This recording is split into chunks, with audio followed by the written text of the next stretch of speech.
Yung mahilig ka na nga sa kape tapos mahilig ka pa sa may nature vibes. Dito na nga yung perfect na tambayan ninyo magtotropa. Kaya nga samahan nyo na naman ako sa isa pang gala dito sa may Santo Tomas City, Duenas Cafe. On the way nga sa pupuntahan namin, madadaan na namin ang work ng aking papa. Kaya heto nga at papakilala sa inyo ang aking daddy. Going 50 na nga yung papa ko pero tingnan nyo naman at napakatikas at napakagwapo pa rin. Bagong bukas nga lang daw itong Duenas Cafe na matatagpuan natin dito sa may Santo Tomas City, Batangas, San Antonio, sa may intersection ng Jollibee Santo Tomas. Sa tapat lang nun ha. Dire-diretso nga lang dito at kung nakapunta na kayo sa may Cafe, ay kaliwa naman ang Duenas Cafe. Ito lang pala, hindi mo na kailangan. Dito lang mo, dito. Bayang kit dito.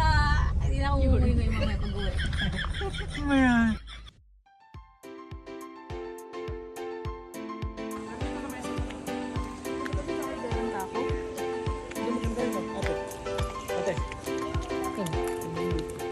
And by the way guys, weekdays kami pumunta dito. It's Friday pero marami pa ring tao. Kaya nga bago kami umorder ay naghanap na muna kami ng pupwestuhan nitong kapatid ko.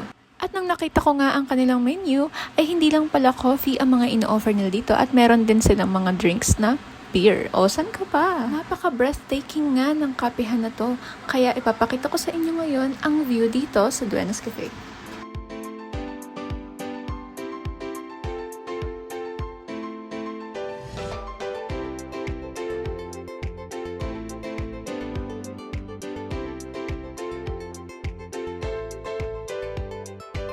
At syempre kasama sa magandang view itong girlfriend ng kapatid ko. At dahil nga nakakita tayo dito ng bakanting pwesto, ay dali-dali na natin pinuntahan at baka makuha pa ng iba. Oh, di ba? Basta sabihin mo, magngungoy-ngoy ako, ay mo pumunta dito. Lagi lang ganyan. Bedding yung picture tayo ng party. Okay. Pero ang ganda.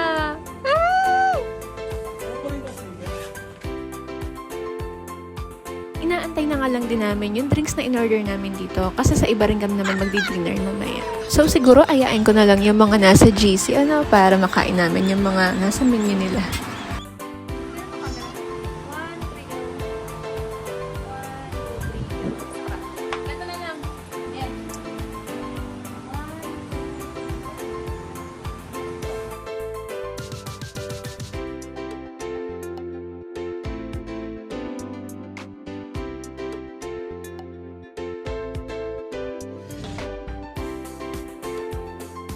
Hanggang dito na nga lang at kita-kits ulit sa susunod na gala.